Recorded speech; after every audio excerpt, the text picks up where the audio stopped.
All right. Oh, I think we're live. I was live. All right. We did it. Okay. All right. Well, I will tell you, I am Tracy Gary, and I was a former broadcaster in Phoenix, most of the time spent broadcasting in Detroit. And in 1998, I got breast implants, saline, and for the next 20 years had my health decline, went from 120 pounds to 198 pounds over the years, and never knew what it was. Doctors never diagnosed me. And if it wasn't for my friend Annette Baker, I would probably be quite ill or dead right now. And so now, through that whole experience, I have met a whole wonderful world of women who also got sick from their breast implants. And you were also in broadcasting in Detroit, Katie Preece. And we have become friends over the years, and you have had quite the story. I love following your story of your health and how you've gotten your health back. So what I want to talk about is how you got sick, how you knew you were sick. How did you know it was your breast implants? Like, I had no clue if it wasn't for my angel, Annette. And then your journey to get your health back is what I want to hear all about your story. So welcome, Katie. Yes, thanks. Well, thank you so much for having me. First of all, I am getting over a little bit of a cold, so you might have to excuse me a couple times, but I'm so happy to be here and to talk to you about this because this played such a big part of my life. You know, for 11 years, I was affected by breast implants. And it really took me a long time to figure out that is what was causing all of the autoimmune symptoms that I was experiencing. And it was just wreaking so much havoc in my body. So I guess the place to start is, right, like, why did I get implants? Or like, let's start with me getting implants. I was totally insecure. What was yours? Yeah, so it was cosmetic, but I grew up, I was very heavy. My highest weight was about 370 pounds. What? And yeah, and my mother always was like, always trying to help me lose weight. And I mean, we tried every kind of diet and medical weight loss program you could imagine. And so you're saying since childhood you were heavy? I struggled with my weight. Yes. Oh, yes. poor baby. So 370 pounds was my highest weight. My mom helped get me accepted into like a clinical research study. And I was one of the first adolescents in the United States to get a gastric bypass surgery. So I had that when I was 17 years old, and it might have saved my life. I mean, but what happened is I lost a bunch of weight, and then I had to figure out how to make changes, you know what I mean? Because then you start to gain the weight back, the calorie restriction and everything only works for so long, yada, yada.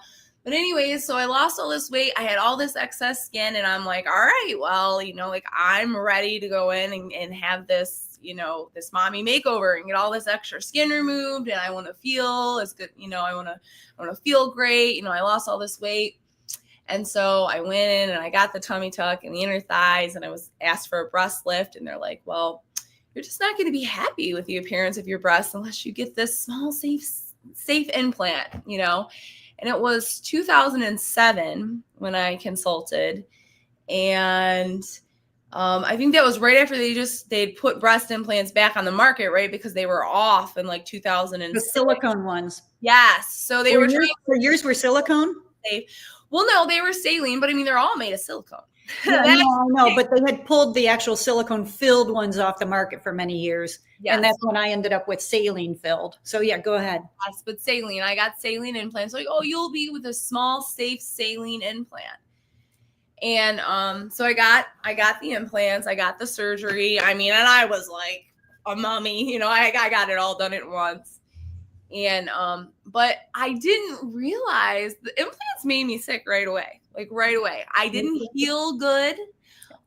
They tried to tell me like, oh, maybe you're having a reaction to like the tape, and it was my body rejecting that foreign object. Like I wasn't healing well. Then I started to develop all these gastrointestinal issues, and they couldn't really pinpoint what it was. It was just, everything was like mystery diagnosis. Mm-hmm. But here, every 6 months, I'm having to like rush to the emergency room. I'm having intestinal blockages, you know, I'm having thyroid issues, skin rashes, my hair starts to fall out. I mean, and all this kept compounding over the years, joint issues, inflammation. Eventually they tell you, oh, you have rheumatoid arthritis. So, you know, oh, maybe you have lupus. And then you're going to the rheumatologist and here and there.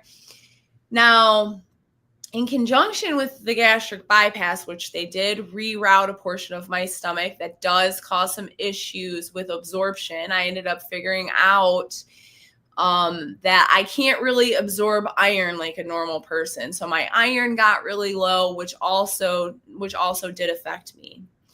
How did that affect you? Oh my goodness. Well, you have to have iron. So, I mean, it affected me mentally. It affected me physically. I was tired. I was out of breath. Iron contributes to all that. It contributes to your cognition, to your memory. If you're super low on iron, the pain increases in your body as well. But like my iron levels were like to where I was so low that I needed a blood transfusion because I just could not orally absorb the iron. So this picture, can you see the picture on the screen? Yes. Yeah. So that's me getting an iron infusion. And every couple years I have to like set up these appointments and I go in and I get a couple rounds of iron infusions. Every couple of years. They boost me up. Well, yeah. So at first it was like every year or every 6 months, you know, and now I feel like as my body's gotten healthier without the implants and stuff, I think I hold on to the iron a little bit longer because iron's like recirculated in your system. So when you don't have like leaky gut and you're not like losing that, you know, you're losing all of that, then you can actually hold on to it a little bit longer. So now that my body's repaired, I kind of hold on to the iron a little bit longer. Yeah. Are you there? Did I lose you? I think I lost you. Well, Tracy.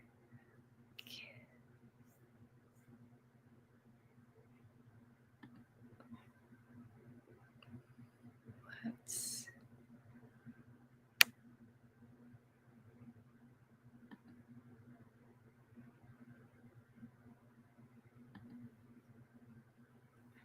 All right. Well, we'll be right back.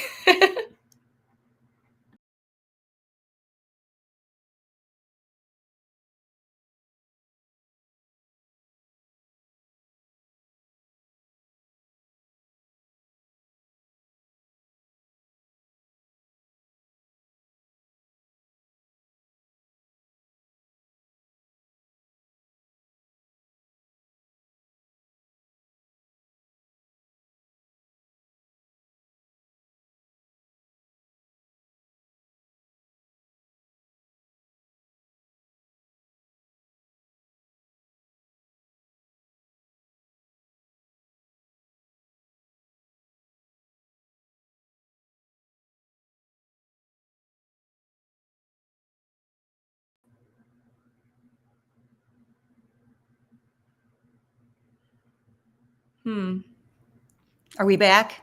We're back. Oh my God. I was trying to remove that picture. I'm new to this whole, what is it, StreamYard. And I don't know, you were gone. I vanished. You were still there chatting away. I'm sorry. Okay. Everyone. All right. So back to you and your iron. Yeah. So the iron. So now, you know, I know that I have trouble absorbing iron and that's something I can keep a check on, you know, and it's one of the nutrients that I keep a close monitor on. So yeah. And so what happened? How did you know you were low on iron? How did they figure that out? Well, all Blood of tests? the blood testing, yes. So the ferritin gets really low, which represents your iron stores in your body. And so when those iron stores get below a certain level, you know, then they'll infuse you with iron. But it's very hard to get an iron infusion. I mean, they treat it like it's a narcotic. They really do. They don't like to give you iron. No. Why? Well, I mean, I have my theories, but Does they want to keep us sick? Yeah. I mean, I really do kind of think it's because they. Oh, I totally believe that. That's why it's Out loud. so many women that like could use some iron, and the doctors like won't give it to them until they're like almost dead. Like you have to be like so low to where like your body is just like shutting down. Like I argued with them for years, and like I finally have like the doctors finally are like, all right, she knows her body, like she needs an iron infusion, just give it to her. Because like I refuse to go down to like they'll want your ferritin levels to be like at a 12. And at that point, your hemoglobin's dropping, which like represents the oxygen in your blood, and like everything is just dragging, and you feel horrible. It's a nightmare. It's torture. Were you diagnosed anemic as a child? No, I didn't struggle with anemia as a child. Like I said, it's secondary due to the gastric bypass surgery. Okay. Mm-hmm. I was anemic as a child, and my hair's kind of falling out now, and I'm like, maybe I'm low in iron. Yep, iron can definitely contribute to hair loss. Absolutely. And in a lot of people with breast implant illness, they struggle with their iron because what happens is our body gets so overrun with all these toxins that we start having issues with absorption as well. So yeah, absolutely. Because, as you know, whether it's saline or silicone, the outer shell is made of silicone. The silicone breaks down in your body over time. So not only are you putting a foreign object in your body, and then you're causing that response to that foreign object where your body is going to encapsulate that and have an immune response to it. Aside from that, the silicone starts to break down, and that's absorbed into your body. It can migrate. The silicone can migrate. Gel bleeds. We all those things can happen. In my case, the saline was leaking, like the valve was defective, and I ended up getting like a systemic candida. I was very sick. And then I also became pregnant when I was sick. Implants. And the illnesses, the autoimmune issues passed on to the baby. Yep. And when he was little, they said he had an undiagnosed autoimmune disease. And I was breastfeeding him with these implants, and the doctors were encouraging me to keep breastfeeding him with these implants. And his lymph nodes are swelling up, and he's getting rashes. And when I stopped breastfeeding him, the symptoms so slowly started to resolve. Asthma, like all the things that happen with women with breast implant illness were happening to this little baby. He was being poisoned. He was being poisoned. And I'm going from doctor to doctor. We're at Children's Hospital, we're all these specialists, and that's literally what it says is in his medical records is undiagnosed autoimmune disease. So yeah. And, so I'll never forget when I went on this journey of all these doctors that I'm going to, I think it went GI doctor, did the blood work, found out my ferritin was really low, said, you're going to need an iron infusion or a blood transfusion. I'm going to need you to send you to rheumatology, oncology. So then I went to that doctor. He looks over the blood work. I had my daughter with me at the time, and she must have been like 10. He made her leave the room, go into the waiting room. And he said, you understand why you're here, right? And I said, well, yeah, like I need iron. I said, and, there's something going on with at that point I knew there's something going on with my breast implants, And he's like, well, if you think there's something going on with your breast implants, you need to see a breast surgeon. He said, but you're here because he's like, no, people with blood work like this, he said, you either have cancer or you have advanced HIV. It's one of those two. Yeah, that's what he made my daughter leave the room, and that's what he told me. And this was 2017. Yep. So I got my breast implants removed in 2019.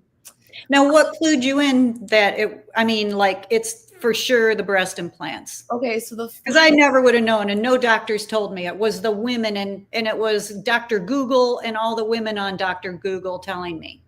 So it was really like this buildup for kind of like a couple of years with the breast implants, right? And then me thinking that like the lumps,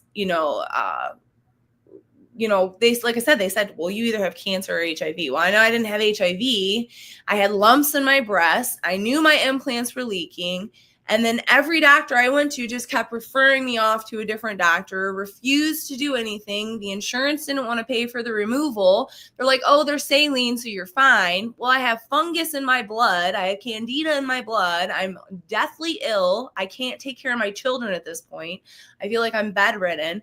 So it was like, it was building up. And then also, I'd say one of like the final straws too was I got into a car accident that really busted one of the implants. And that made me so sick that it was like, I knew whatever was leaking out was making me sick. And they're like, oh no, it's just saline, you're fine. It's like, no, like when this is squeezed, I am sick. Yeah.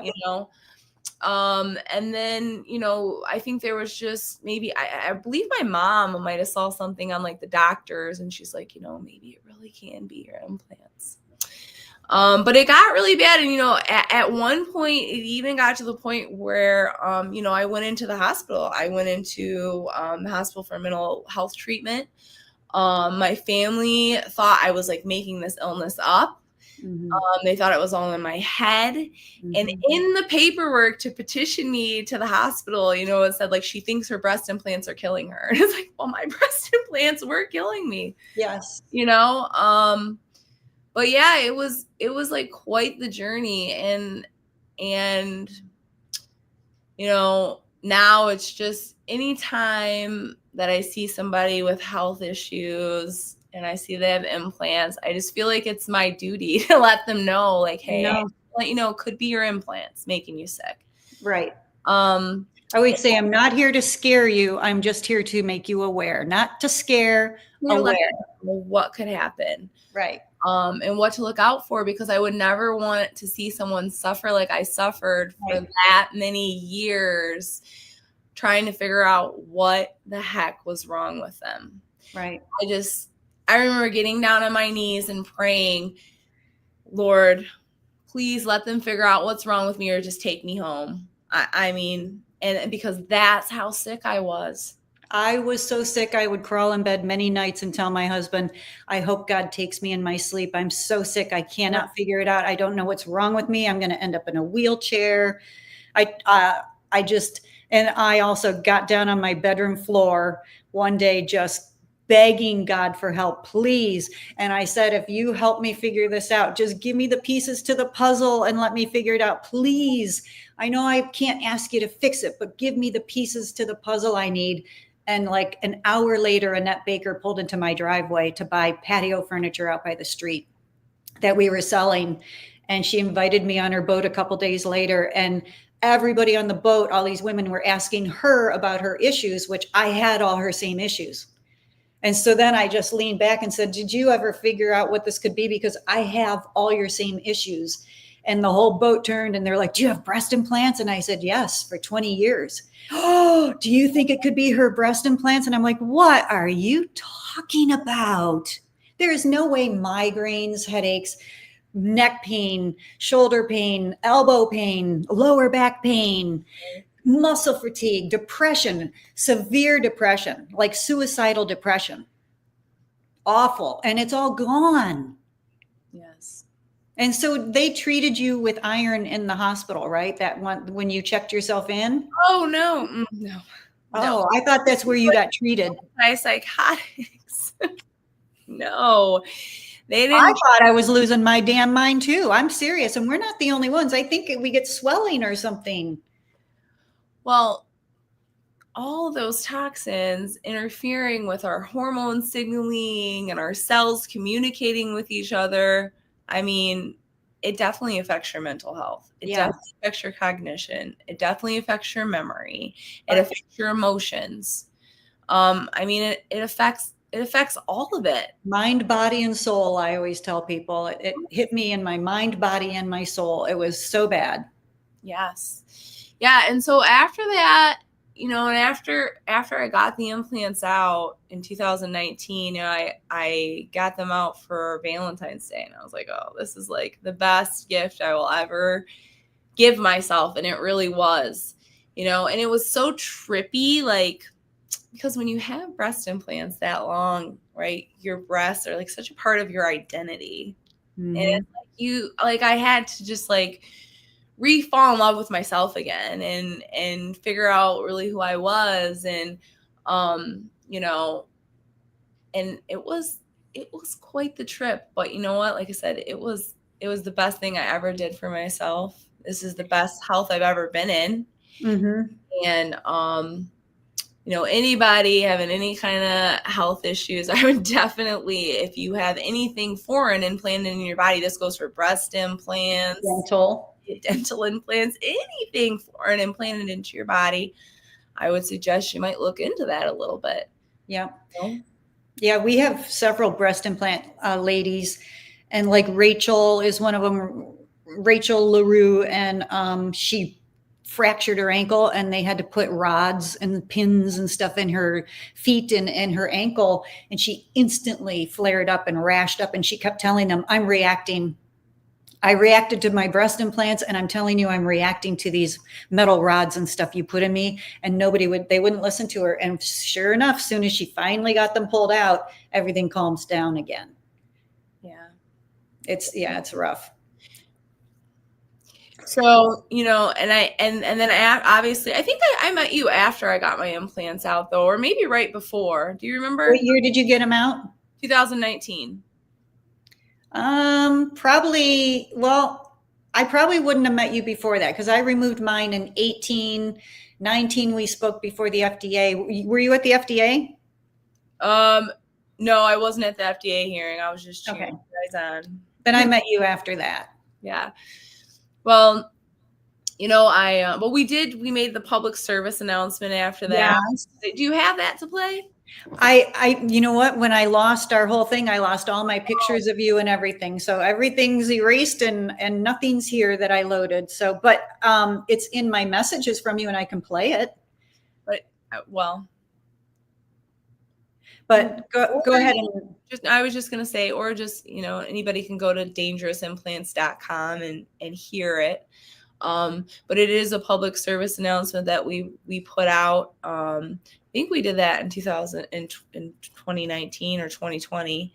And, you know, it was kind of a collaboration of different breast implant groups and different advocates, and showing like different sides of the story of why people get breast implants and how they affect them. And I don't know, it kind of gets me when I listen to it, but I really just hope that you know, people help spread the word about this. And I know, are we allowed to talk about the informed consent at all? Or yeah, go ahead, let's do it.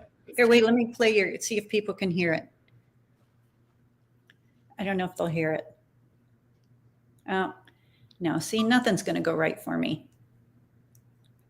Well, they can go to your website. Yeah, it's just, you know, it's breast implants caused my wife's cancer. My mom's breast implants after breast cancer made her sicker than chemotherapy. Breast implants made my baby sick. Yep. My friend died from implants. Turns out they were recalled.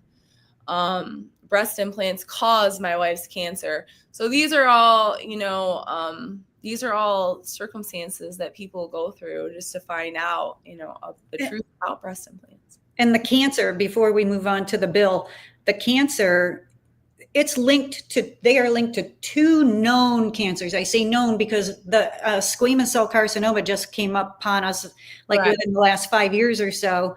The first one was BIA-ALCL, which is a cancer of our immune system, which no wonder we all end up with autoimmune problems after we've gotten breast implants. And I have friends who have them and they don't appear to be getting sick from them.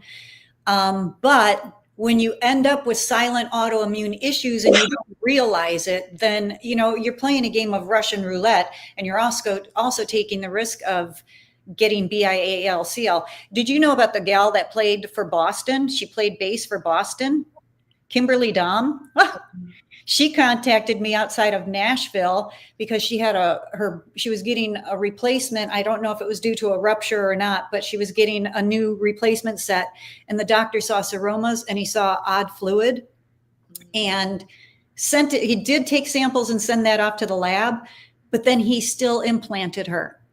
Even though he saw seromas and odd fluid inside the breast cavities, and he still reimplanted her. And like a week or so later, when the test results come back, she had BIA-ALCL, the man-made cancer.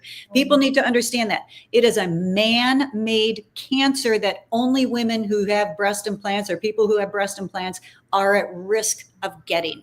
That stands for bilateral anaplastic large cell lymphoma. There you go. Yeah, and so now here she is with this brand new set, and she's got to get them removed again, completely removed, and be treated for this cancer. So it's a game of Russian roulette, in my opinion. You know, my friends who don't appear to be reacting to them, I hope they never do, you know, because they really enjoy them, and I wish them all the best, but I hope that they're very careful and watching for signs. But so so now we're pushing for this bill to go through. So go ahead, Katie, because you and Dawn Ann, I'll tell you.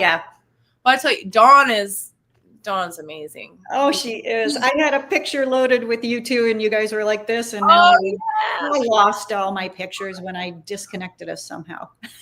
Well, we've been working on this legislation for about 5 years. Yeah. About 5 years. And so what we're doing is state by state, we are mandating doctors to provide proper informed consent when they put in breast implants. Just like when you get eye surgery, they tell you could go blind. Yep. When you get breast implants, you need to know that there's a black box warning on those, and they could cause autoimmune disease, cancer, or death. Yes. And the doctors don't tell you that. And that's when we went to the FDA and we fought for that black box warning in 2019, and we got it. But it's a game of chess with these doctors. They keep out maneuvering us. Well, the black box warning is on there, but you never see the box. Right. The doctor does, and it's in the garbage, and you're not seeing the insert and the warnings. So now the game of chess, we do this now, right? Yes. So we are out maneuvering them. We're coming together, and that's what's like so great about social media is hundreds of thousands and probably even in the millions of women have came together over this issue, multiple advocacy groups, multiple states, and we have collaborated together, multiple countries. This is bigger than the United States. This is worldwide. But we have to attack it on like a smaller level, right? So by state, we are lobbying to change the laws and to mandate doctors to provide that proper informed consent, because we think that's the best way to really attack this. I mean, I wish that just like when they advertise, for pharmaceuticals, and right, that they have to say, like, oh, could cause diarrhea, death, whatever. I think that there should have to be a clause at the end of every commercial about breast implants or cosmetic procedures. But hopefully, that can come in the future too.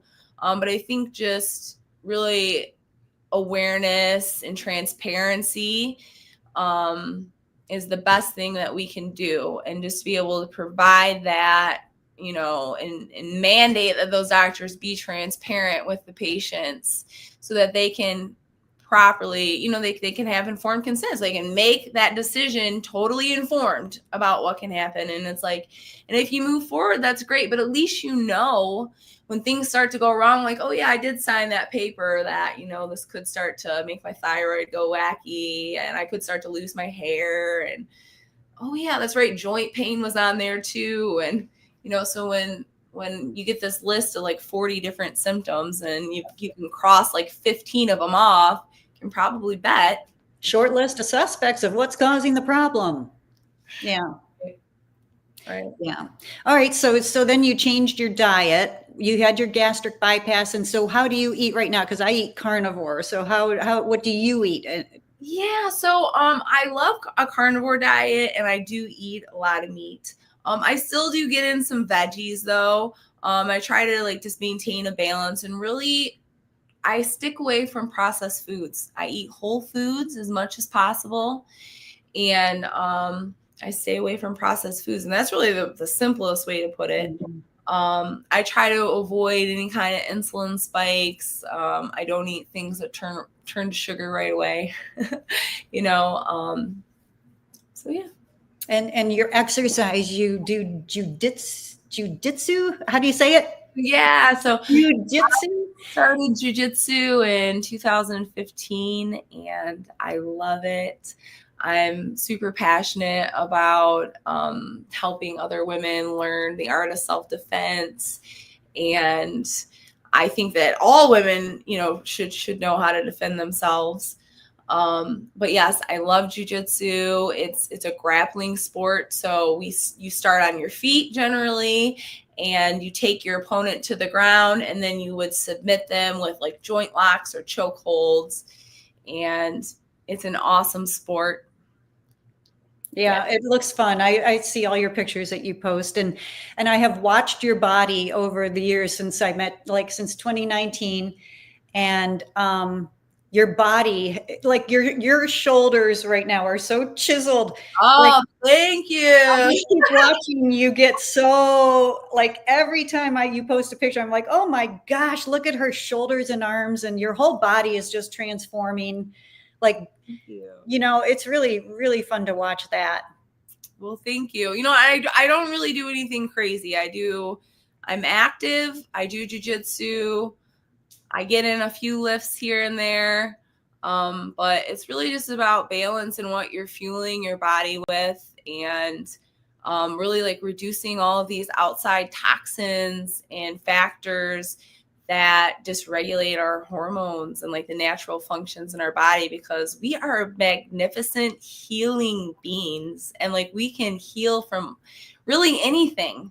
Our bodies are so amazing if we just give it the right ingredients.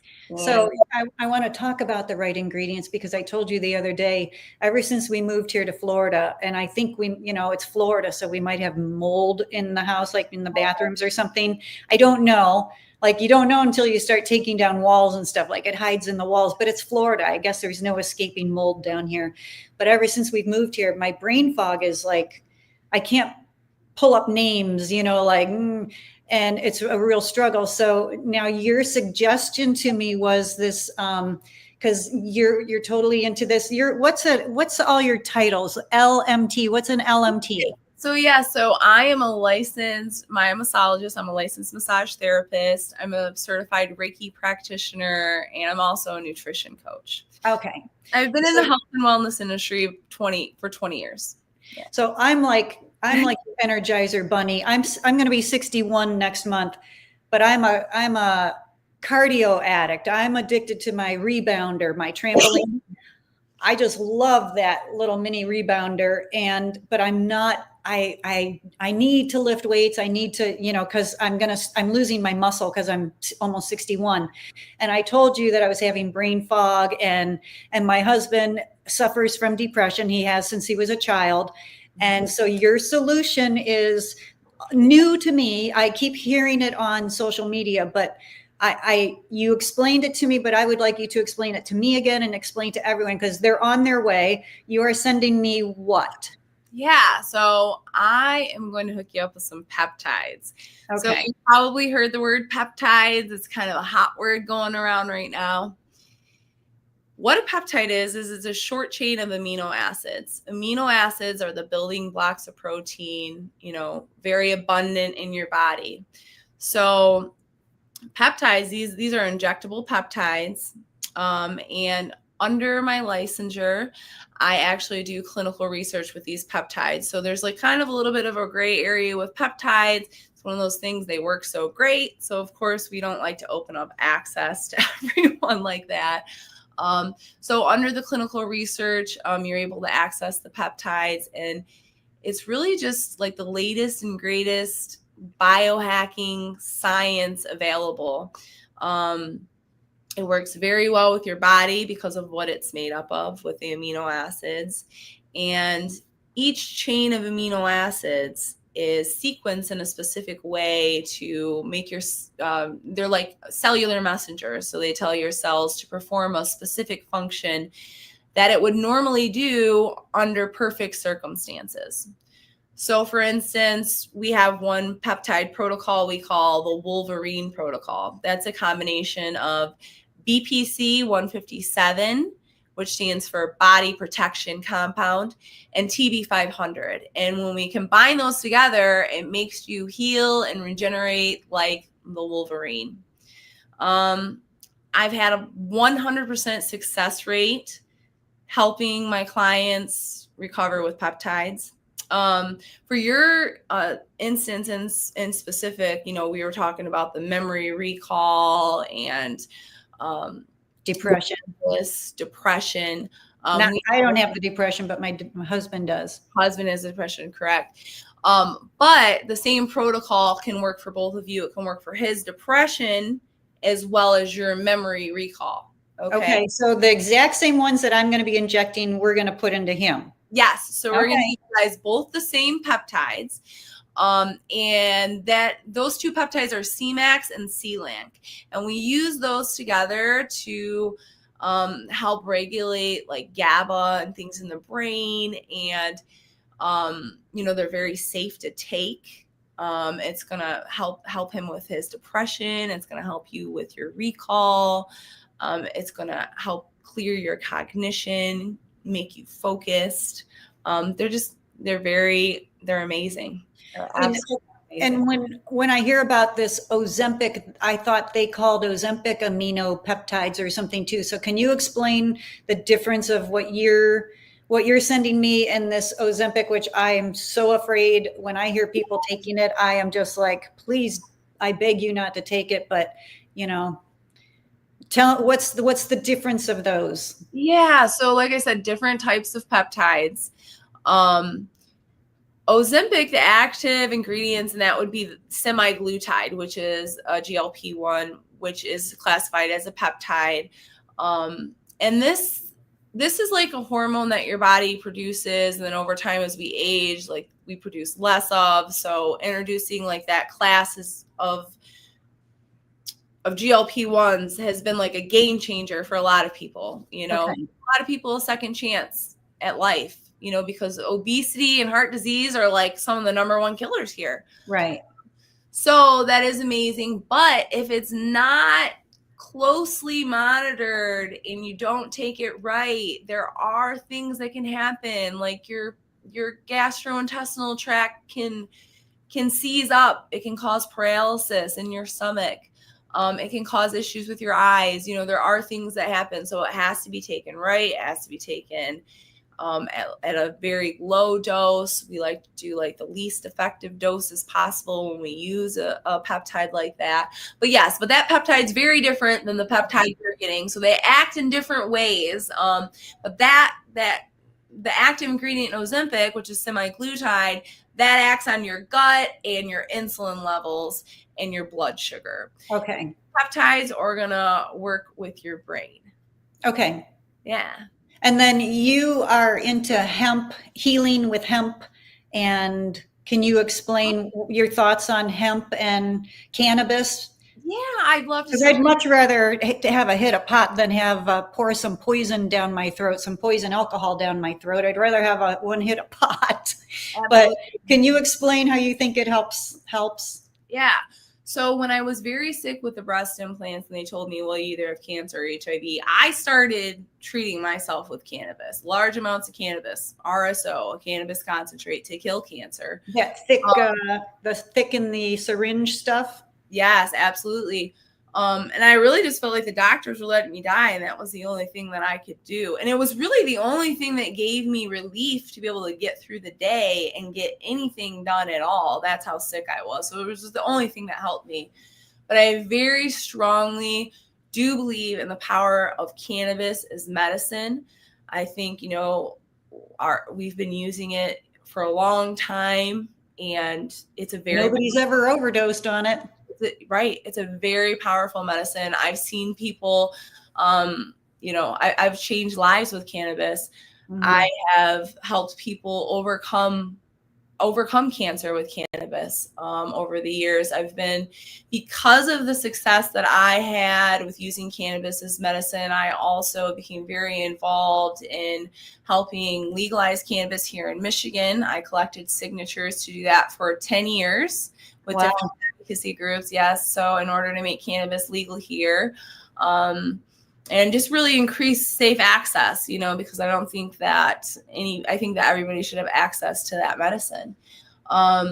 So that, as well as throughout the years, I would grow cannabis, and I would usually always pick someone to donate it to. I would make the oil. So let's see, the last time we did this, I'm not currently growing cannabis anymore because the market's changed quite a bit. But when I did, the last person that we helped was a couple years ago, and she had squamous cell carcinoma of the colon, and we made suppositories with RSO for her. We were able to totally reverse it, and she's in remission. She had stage 4 squamous cell carcinoma of the colon. So cannabis is a very powerful medicine. Wow. THC, delta-9 THC, causes the cannabis cells to self-destruct and eat themselves, or cancer cells, I'm sorry, malignant cells. Wow. So cannabis is a very powerful medicine. Now, smoking cannabis is usually only going to relieve your symptoms. So therapeutically, it's going to relieve your symptoms. But when we start talking about extracting the oils from the cannabis and using it as medicine, you can really heal. I've had spots on my face before where I knew it was squamous cell, or I knew it was cancerous. You know what I mean? When you have a spot that's getting bigger and bigger and bigger over the course of a year, and you can see it in all your pictures, and there's veins running around it. The doctors want to lop it off, and I'm like, and leave you a big crater on your face. Right. But you know what? It just started putting a little cannabis oil on it, and it's gone now. You can't see it. It's gone. So cannabis oil, like a tincture that you could get in a pot store? Absolutely. So they sell RSO in dispensaries, but you know what? I always tell people how to make it because it's so easy. Tracy, you're allowed to grow pot in your backyard in Michigan. First Yeah, of all, I know. 12 plants. Grow your own. Well, I'm in Florida now. Yeah. Put it in a jar, pour some alcohol over it, let it set for a couple weeks. You strain it out, and then you just heat the alcohol, let it absorb, and then you're left with the resin, with the tincture. Wait, they just cut the plant, the leaves, the stems and everything?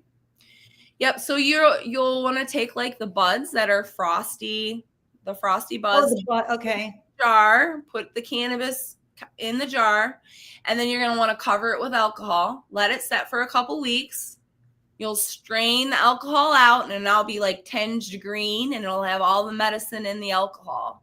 And you let the alcohol absorb, and then you're left with the medicine, a concentrated form of the medicine. Wow. Mm-hmm. And that's what you were putting on your face.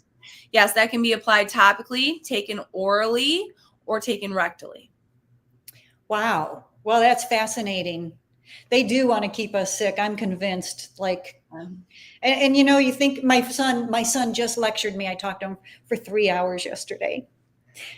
He's in Houston. And so so when's the last time you've been to a doctor? And I go, not since my surgery in 2018. And he's like, you haven't been to a doctor since? I go, no, well, I did get a notice that I was going to get kicked out of our local doctor in Brooklyn, Michigan at Henry Ford, that they were going to kick me out of the system because I hadn't come back since my surgery. And if you still want to continue on as a patient, you have to come in. And I'm like, so I call and I go, I don't have anything to come in for, though. I feel just fine. I feel great.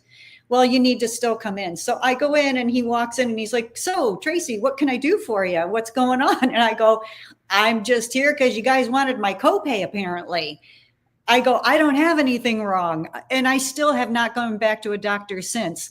And I don't feel the need. I'm never sick. And so he's like lecturing me that I need to go and get a physical and stuff. And I'm like, I don't trust them. They don't. First of all, I'm going to have to find a natural healing doctor and go to a natural healing doctor, because in Michigan, they're like, here, take this statin, which I'm not going to take. And then here I am in the office. I'm not taking that. Yes, you are. No, I'm not. Yes, you are. No, I'm not. You know, as I just don't want to go round and round with you. He goes, what if something happens? I go, I'll go to the little 24-hour emergency clinic. I don't know, you know. So no, I haven't even had the need to go to a doctor since 2018.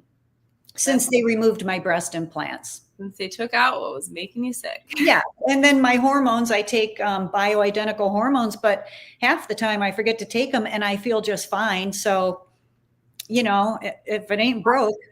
I can't wait to see your progress with the peptides. I'm excited. I know. I'm very excited about these They'll peptides. be on their way. They'll be there in a couple days. So I'm excited. And most excited for my husband. I really am. Because, I mean, you know, that's just the way he was born. And when he says this was like this since he was a little kid, that's terrible to be suffering like that, you know?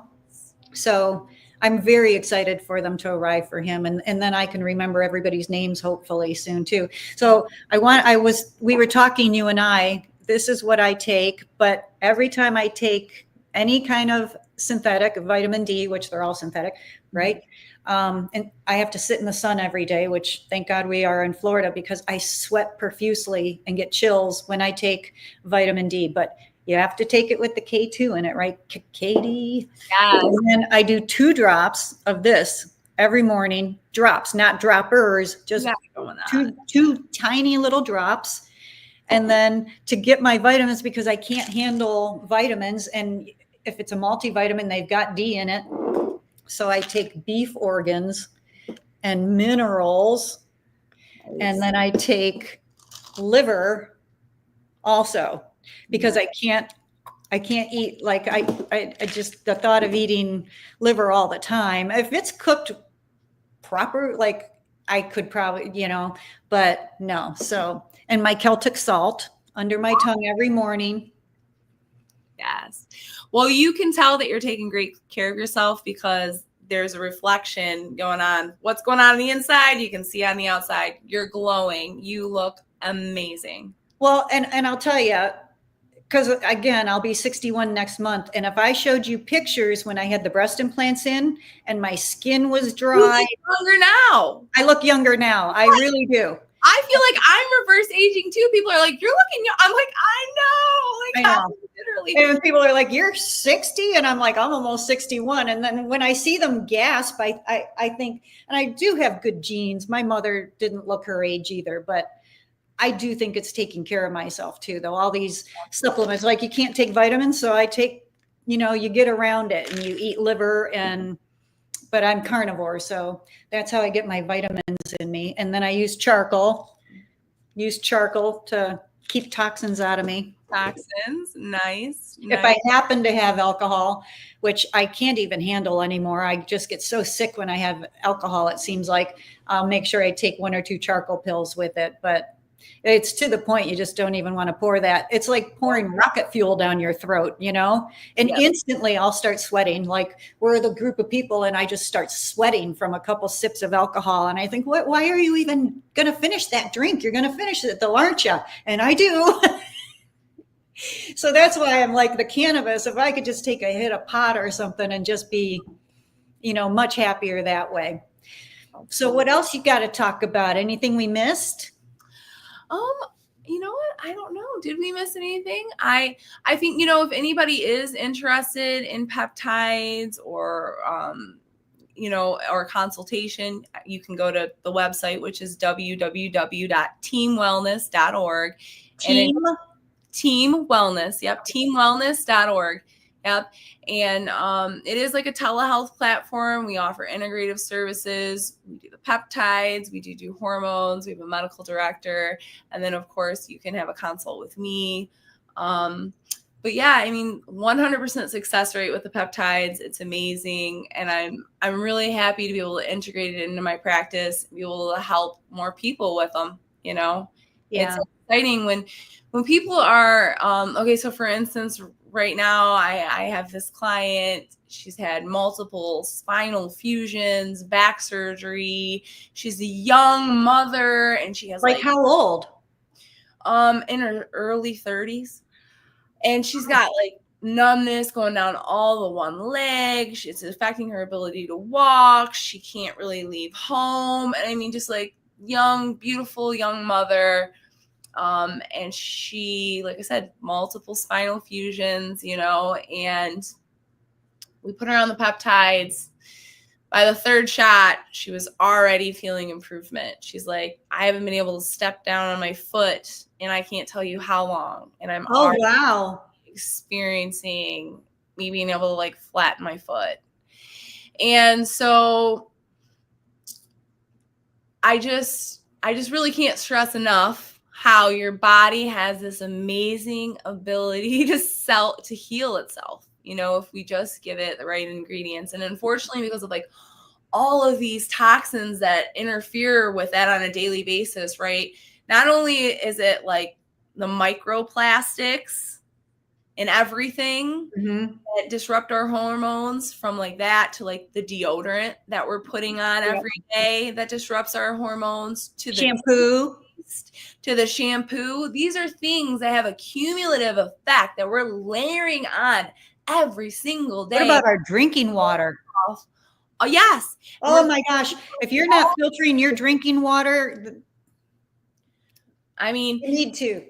Yeah. So a lot of my clients, when I had that consultation with them, you know, and they're experiencing all these issues, it's like you really need to take a step back and look at all of these toxins that you're putting into your body on a daily basis, even not like your laundry detergent, you know. Oh, yeah. You're wearing these clothes all day, every day, you're sweating in them. And if you're washing your clothes in toxins and you look at the back of that label, those warnings, it says like this is carcinogenic. It is, you know. And most of our clothes are made of plastic, polyester. Yeah. I mean, most everything is polyester these days. Yeah. I had a neighbor, and she's like, we were all playing bingo because, you know, I'm in the villages. So we were poolside playing bingo. And every time the breeze came by, I'm like, are you guys smelling that? And they're like, no, what? And I'm like, I smell soap. Like soap. And I'm like, why? It was so strong. Well, then when we get up to leave, she pulls these leggings out of her bag and she's like, hey, do you want these? They don't fit me. And I'm like, yeah, I'll take them. They were nice little Danskin leggings. I'm like, I'll take those. Sure. Well, now I'm in my car or my golf cart, whatever, going home, and the soap again. So now I'm dropped. Where is this? It's her pants. It's the leggings. It's all the detergent and the fabric softener on them. And it took me 3 washings to get the smell out. No, I don't even wear perfume anymore. I used to be really big on like all these designer scents, and we're spending like $300 for a perfume. And and it's poison. Poison. It's disrupting my endocrine system. It is throwing off all of my hormones, which are the master regulators of my body, of every function in my body. And when you start to throw those off, you're really just causing so much havoc. You know, so I use essential oils. Me too. I love essential oils. I'm done with the perfumes. I put essential oils on when we were spreading my brother's ashes in Arizona, and we were up on top of South Mountain, and it's on video. My brother, or somebody's rolling video, his wife, and my brother's best friend starts talking, doing like the whole memorial speech. And I'm here with Tracy, because I had essential oils on, and the bees were all coming like swarming me. And I'm like, what in the heck? And I'm looking, I go, why aren't they attacking you guys? Because it was my essential oils that they were after. So I'm like, note to self, when you're going out like in the desert hiking, or don't put essential oils on, because the bees really are attracted to it. Yeah, go ahead. The essential oils, carry on.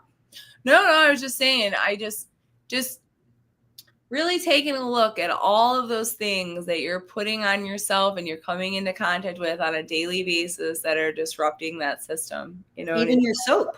Yes. The soap especially, but then your shampoo and conditioner, because that's rinsing down all over your entire body. So you have to watch your shampoo, your conditioner, hairspray. Oh my God. Imagine the glue. Well, you probably weren't around in the 80s with the big 80s hair like I was. You weren't even born yet, I'm sure.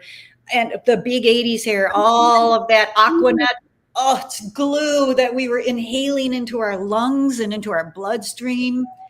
Yeah. And then you walk, like even somebody walks past me in a restaurant or something, or even outside, and they have so much cologne or perfume on, and you just feel my chest like it's like if they had a cigarette. My whole lungs just seize up out of the smell of it. I don't know how they can wear it. Yes. But I used to. After the implants too, we become hypersensitive to those kind of things. I don't know if you feel. Yes. I think once you've been overexposed to where you like tipped over that edge, you're kind of hypersensitive to those things. So I'm very sensitive to those things. Yeah. And so your son, his health is okay now? Yes, my son is doing amazing. He's thriving. He's 11 years old. After I stopped breastfeeding him, his symptoms, most all the symptoms resolved over the next year. When he was littler, he did kind of have some lingering like asthma maybe, and sometimes I think like maybe he catches colds a little easier, like he might struggle a little bit with his immunity, but I really just try to make sure that I give him like all the support that he needs, you know, and make sure that he eats healthy, and that he takes magnesium, you know, we do a little bit of supplementation. He's great at drinking his water, and he likes his steak, you know, so yeah. Yeah.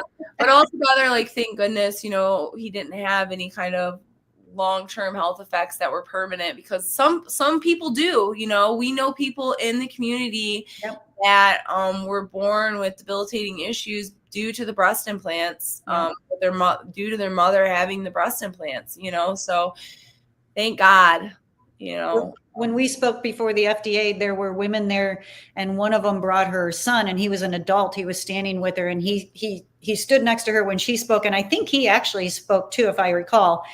But the amount of times that he was life flighted and everything because she breastfed, she was so sick, and she breastfed him like you did with the implants in, and passed it all down to him, and he ended up with all kind. Oh my gosh, the health issues this young man had. And it was all probably because of her breast implants. And it was sickening because, you know, we all sit there and tell them all our stories. And then some person gets up with another line of breast implants trying to push it through with the FDA. And they did, you know, oh, sure, we'll just push them through. It's very disturbing that I didn't feel like we were really heard that well. I think it kind of fell on a lot of deaf ears, but we did get a black box warning. So there was that, but one step at a time, I guess, huh? One step at a time. Well, we're just not going to give up. I mean, that's the thing. We're not going anywhere. Yeah. And then when your health is supposed to decline as you get older, and I feel like I'm going backwards. Like I seriously, like when you have to fill in the date or how old you are, and I'm still like 30. No. Oh, you're 60. And it's hard. Like, it's interesting that my health now, like you said, is probably better than it has ever been my entire life. So I see this whole ordeal, like everyone's like, oh, I'm so sorry that happened to you. And I'm sorry it happened to me too. And I don't want this to happen to anyone else. That's why I spoke up. But I see it as like a blessing from God, because I don't know what my health would be like right now if I wasn't forced to go down the rabbit holes and learn all about, they're just pushing pills on us. They're not trying to cure us. They're just pushing pills on us. I was put on antidepressants, anti-anxiety, thyroid. My thyroid's fine now ever since they pulled the implants out, you know? Yeah. And I had undiagnosed Hashimoto's, I think, since I was a child, because when she told me at 50 years old with the implants in that I had Hashimoto's, I didn't know what it was, and that down that rabbit hole. And I'm like, oh, I had a lot of those symptoms since I was a child, and then put breast implants in on top of an undiagnosed autoimmune disease, and all hell broke loose. You know, I created the perfect storm, in my opinion. But had I not gone through all of this, I don't know if I would be as healthy as I am right now. I'd probably still be eating gluten and probably struggling with my weight and stuff, because I never struggled with it, but until the implants. But yeah, so I see it as a blessing. What do you think? I agree. It's like, because that's really molded me into who I am today professionally as well. because being that sick forced me to learn how to get better. You know what I mean? And I went on this journey. I knew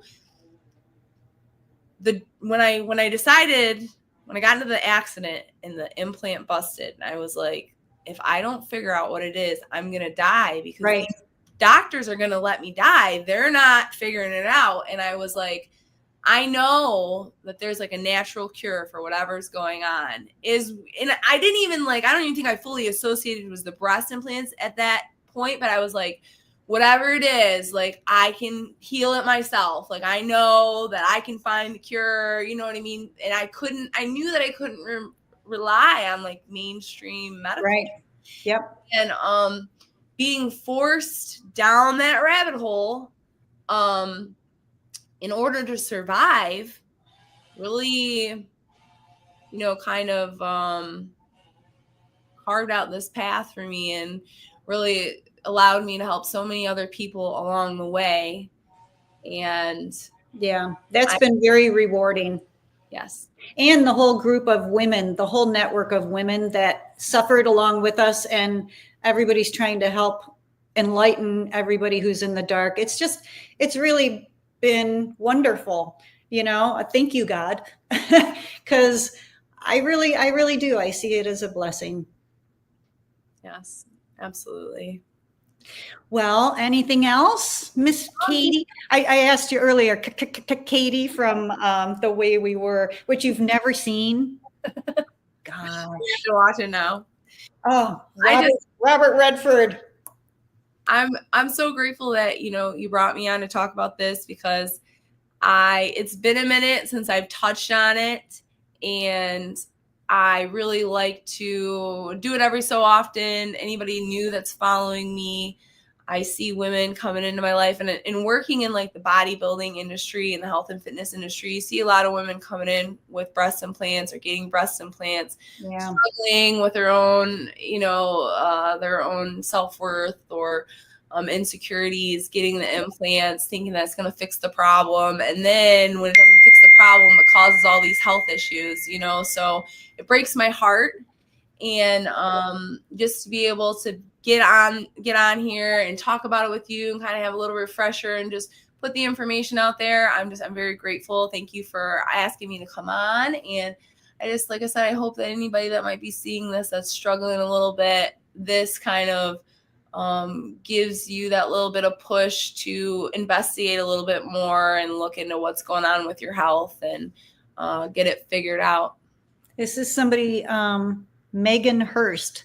I was skeptical at first, but when Katie broke down the science for me, it all made sense. When I found out she had her parents on a peptide protocol, I was sold. Yes, when you said you had your parents on it, I was sold also. Yeah, it's really helped my parents. I'll tell you what, my dad, he had like bone spurs in the neck. He had some stuff that was torn in the shoulder, and it was starting to make him, I think the pain that he was in was kind of getting to him, and he wasn't really wanting to do much because he was in so much pain. And we started him on the Wolverine protocol. And is that what we're doing? Yes, I do the Wolverine protocol. And Megan, is that what I'm doing? Is that what I'm going to be doing? No, you're doing the anxiety and depression protocol for the brain to help with the memory recall and all of that. And once we get your memory going where we want it, we'll put you on the Wolverine protocol too. You'll love it. But is it going to give me more energy? God help the world if it does, because I have the energy of 3 people. So the Wolverine protocol lets you regenerate literally like Wolverine. I'm excited. Like Wolverine. And it does enhance your performance.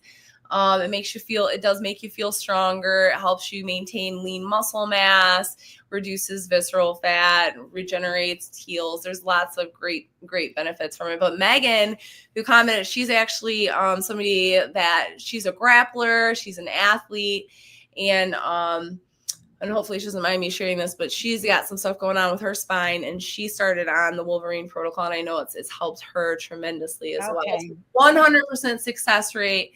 Anybody who's tried any of the peptide protocols from the Wolverine protocol to the protocols where we reset your hormones and allow you to produce your own hormones again. We've gotten people off of hormone replacement therapy and that have been dependent on testosterone. I'm sorry? So the one I'm going to take, will that readjust my hormones? No, this is the Wolverine. Okay. No. We'll do Wolverine one too. Peptide protocols. The one that you're on is specifically just going to help with your brain, with your memory, your recall, your mood. And then we'll do the Wolverine. Then we'll start mixing in the other things. But well, see my bad memory. I mean, you have to keep repeating this to me. It's okay. It's okay. But they're amazing. They're amazing. And like I said, I can't wait to see you have success with them and to see your husband have success with them. And it brings me so much joy just to be able to offer them to people and be able to open up the access. And that's what I really hope to do with this clinical research, right? Is to be able to track everyone's progress so that we can make therapies like these affordable and open to everyone. And we can open up access to everyone, because right now, if you're not a part of this clinical research, you're going to have a hard time acquiring them. Yeah. D Hicks is here. Hi, D. Hi. I did want to ask you something before I let you go. Yes. Which I don't have to go, but I'm sure you got to go. I said something to somebody, I won't name names, Dawn Ann, about the amino peptides.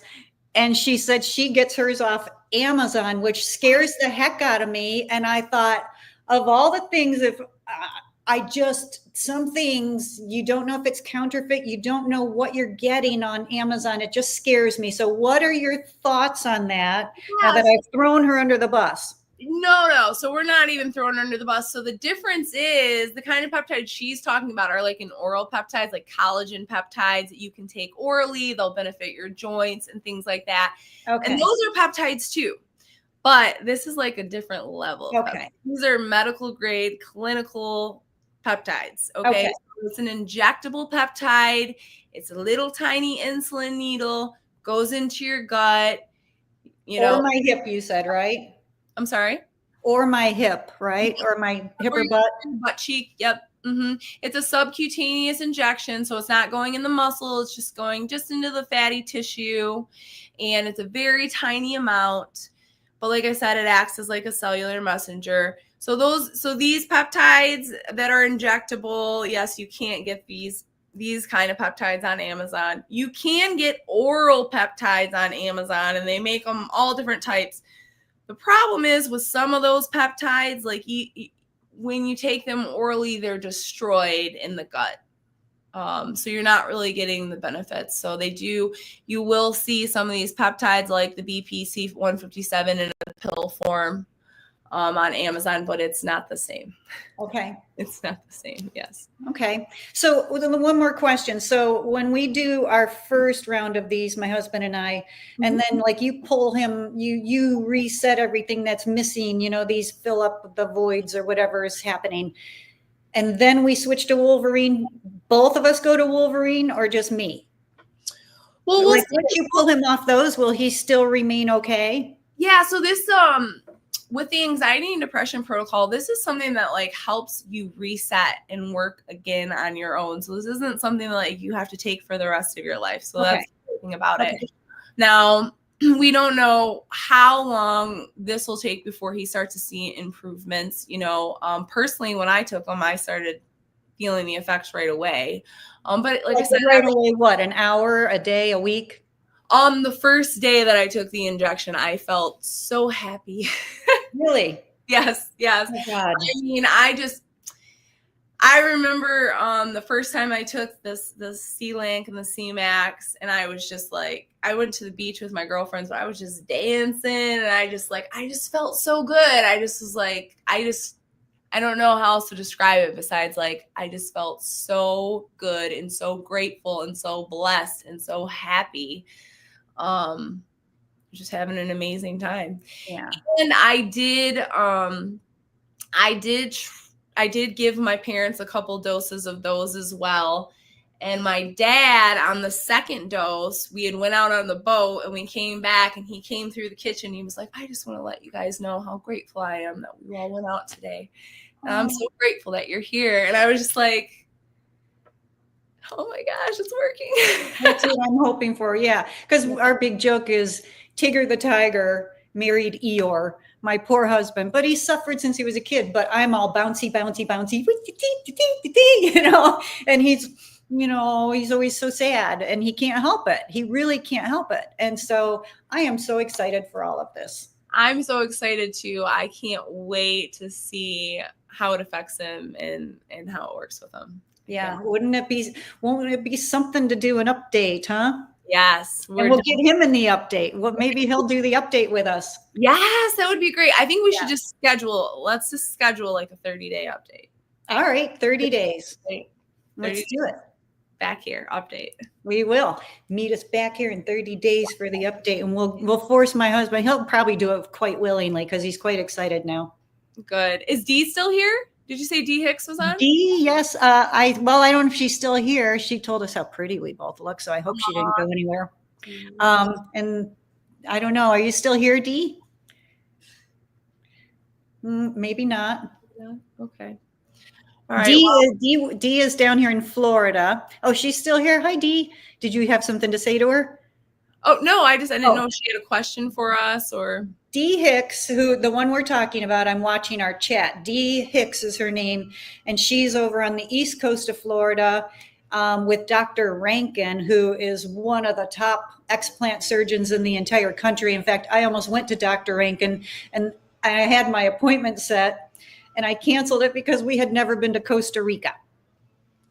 So that's the only reason I didn't go to Dr. Rankin. I was all set to go to Dr. Rankin. I wish I had gone to Dr. Rankin and saved myself a big, huge hassle, because coming back from Costa Rica, I was by myself coming back.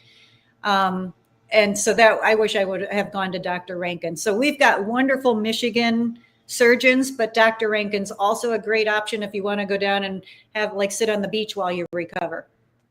And that's who our Michigan doctor, Amy DeRosa, went to also.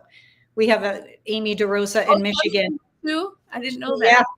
She sent me a picture standing on the beach holding her, what do you call them? The drains. And she had explanted and she used Dr. Rankin. So I would highly recommend Dr. Rankin, Dr. DeRosa. We have really wonderful Michigan doctors. Dr. Kahn, they're all really great. Where can we get these peptides? I missed the beginning of your live. Oh, thank you, Tracy. Is it teamwellness.org? Katie, I put it.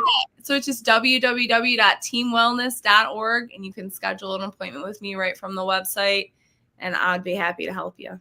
Yeah, that's so. Ours are on their way, right? Yes, yours are on their way. They'll be here this week. And it really was easy. We've both filled out the questionnaire that you emailed to us and answered all the questions. So mine is like, I'm happy all the time and lots of energy. And my husband's was probably totally different. And it's great. And then they come and you know exactly what to do with us. Yes. I'm excited. It's pretty simple. And I mean, like I said, 100% success rate. So I have not found anybody that have tried peptides that were like, I'm not happy with the results. Okay. I'm really excited. Yes. If you give me more energy, this neighborhood of mine is really their heads will explode, because they're all like, were you a cheerleader? Because I'm on the golf course. Woo, woo, oh, you got it. Woo. I have so much energy. I can't imagine even having more energy. So, and that's again, I'm supposed to be getting worse as I get older, and I'm not. So, like a fine wine, we only get better with age. My mom always used to say that. Yes. Well, thank you very much, Katie. This has been very informative, and I love hearing your story, and I love seeing you because you're so adorable and cute. Oh, thank you. And you're such a good person. So much for having me on, and you look amazing. And thank you to Megan for putting that teamwellness.org, because then I was able to put that up on the screen so people could see it. So thank you for that, Megan. She's amazing. I don't know how I would have got that up on the screen because I'm new to this whole StreamYard. So thank you to Megan, and thank you, Dee, and thank you, Katie. And go watch The Way We Were. Okay. Robert Redford. I'm gonna have to watch that later. Megan will come over and watch it with me. Yes. All right. Well, thanks, Katie. Love you. All right. I love you too. Thank you so much. See you later. Yeah.